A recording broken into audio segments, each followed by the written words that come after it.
So welcome to the Shadow Work Challenge, exploring the shadows of childhood, our inner children, our inner child. So I'd like to begin to give an overview of the subject, and then I will invite you into a few practices to translate the teaching into everyday life to be of benefit for you. I'd like to just begin with some of the benefits of this work. As we integrate and heal and reconnect with our inner child, our inner children, we start to liberate lost energy, so we feel more vitality in our life. We also reclaim a sense of play and joy and openness and curiosity. And we also open up our imagination, our vision, and the realm of possibility. Our inner child, when released, healed and integrated, becomes an ally and a guide and a friend for our whole system, and brings us into a state of living where there's more of a sense of meaning and purpose and passion. So that's my sales pitch on why this work with the shadow of the inner child is important and the possibilities that it offers. So how does the shadow get formed? How does this occur in the first place? So you can imagine yourself as a young child or at any age, and something happens which is overwhelming, distressing, traumatic, abusive, violent perhaps, some bullying, teasing, criticism, divorce, a loss in the family. So many terrifying events can happen to us when we're small children. And at this moment of time, we are under-resourced in ways to process these big feelings, these big emotions. And we're not trained how to confront death or pain or violence, or how to hold boundary, or how to assert ourselves and our self-esteem. So as a child, we have a very rudimentary, basic self-defense mechanism where we fight, we flee, or we freeze. So this is the fighting, the fleeing, or the freeze response. Now the fighting could well be that we're meeting anger with anger. So we're repelling or attempting to repel the energy that's coming towards us. Fleeing can be the physical fleeing, like running away, getting out of a situation. Or it can also be a fleeing into imagination, like an up and out. Like we can shut down parts of our presence and escape inwardly in consciousness and imagination, and enter a fantasy realm where things feel better, safer, because the outside circumstances may well be too chaotic or overwhelming for you to be living with. And the third response is to freeze, which is when we hold our breath, we tense, and we essentially go numb. We put a shield of armor upon us, like a rabbit in the headlights. It's not enough time to move, run, fight back, so you freeze in the headlights. And as you're freezing, you're holding your breath, and as you're holding breath, you're holding life. And if life's not moving and flowing and expressing, it's going to contract and lock and become part of your tense system, part of your armor. Now initially, these three responses are primal survival responses, and they protect us, and they save us, and they help keep us safe. So they're very important to have this first layer of defense mechanism system. Thing is, when it's not addressed, we continue with the same threat analysis and the same defense mechanism response the next day, the next week, the next month, the next year. And before we know it, without realizing how, we've programmed our nervous system to be on hyper alert, like threat analysis, in survival protection mode, where we're kind of producing too much adrenaline and cortisol, can't relax, always like looking alert, vigilant, never resting or deeply relaxing into our core, not really trusting the life. This happens because these imprints that happened in a moment of pain or abuse or threat or violence or fear and all manner of other things, they get pushed into shadow in the unconscious. In the unconscious, the pattern locks and becomes a belief system. It creates its own thoughts, its own emotions, its own behaviors, and it becomes the perception that we look out at the world through. So we might have been having a very happy childhood, and an incident happens where we doubt, where we lose faith, where we give up on trust, and suddenly we don't feel the friends around us or the support or the connection, and we might become more in solitude, alone and withdrawn. We might stop expressing and taking a risk in our playfulness and our joy and showing our emotion, because we may perceive that it was unacceptable or got punished to be too outward, to cry, to shout, to scream, to laugh, to sing, to dance. Maybe these things got pushed down by others around us because they felt uncomfortable with our way of being. And we internalize this, and over time, that becomes our own self-critic. We take these external voices and internalize them, and then we say, oh, I can't dance, can't sing, can't express my fear or emotion or sadness or pain or joy or ecstasy.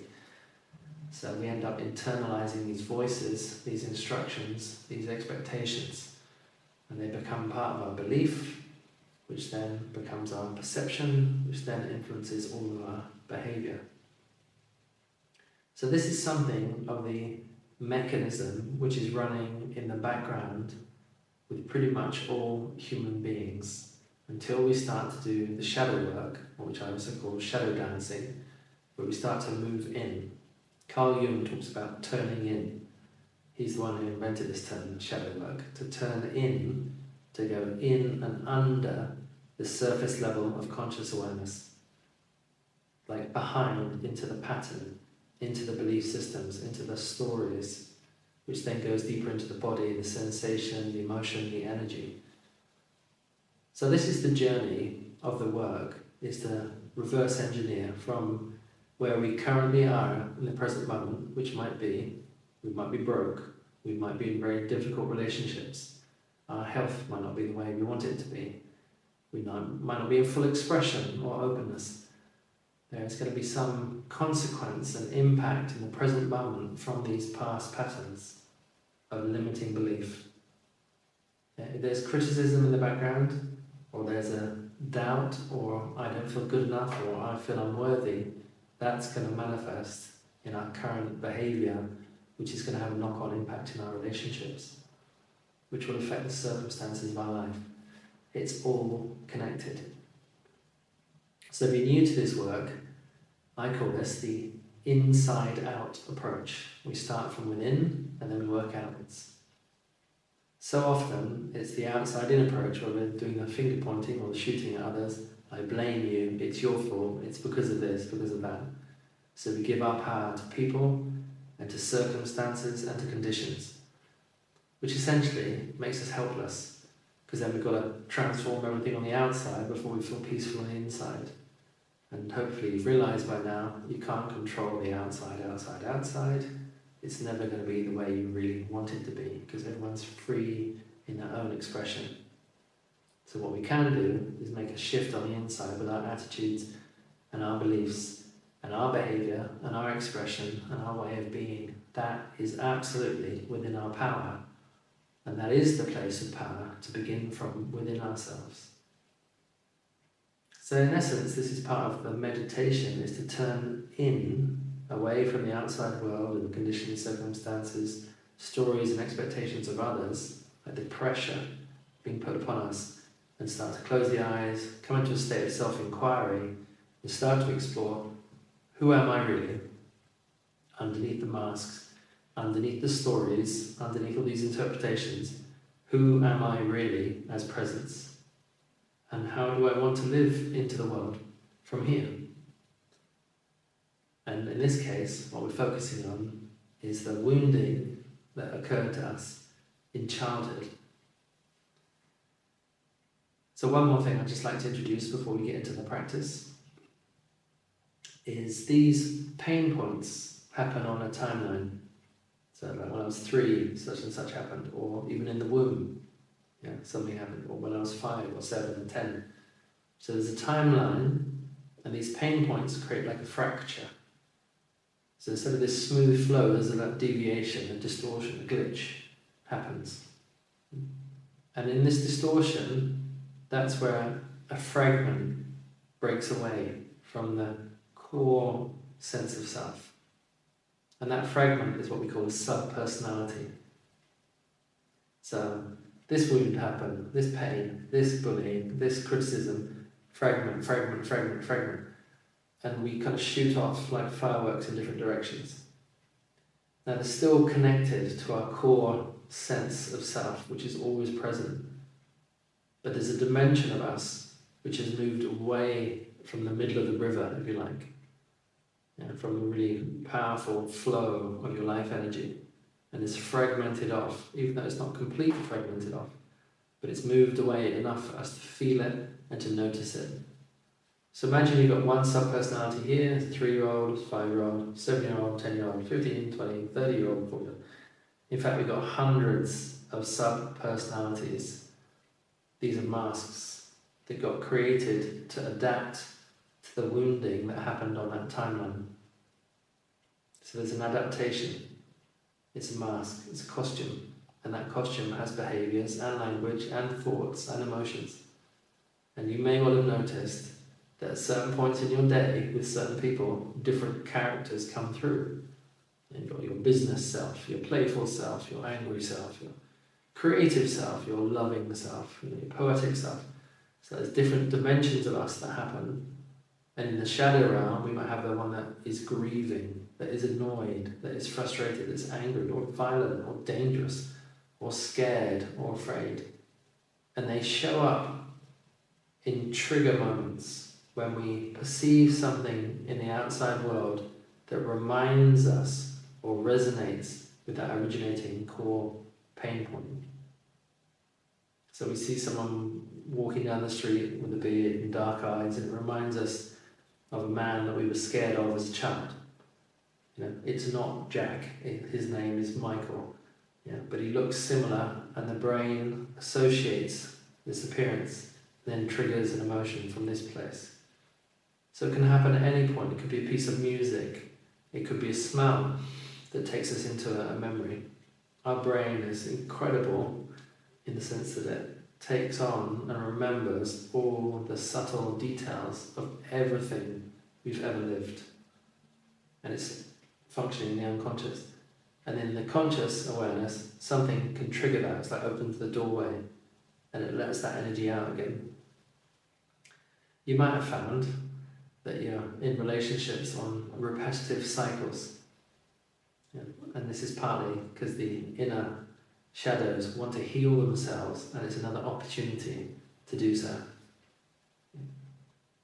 Now, this is the introduction to the inner child shadow work. And in the next video, I'm going to share some practices for you to explore with, which will help you dive deeper into yourself and connect and do some healing and integration and releasing some of the energy and the power and the potency, so you literally come back to life.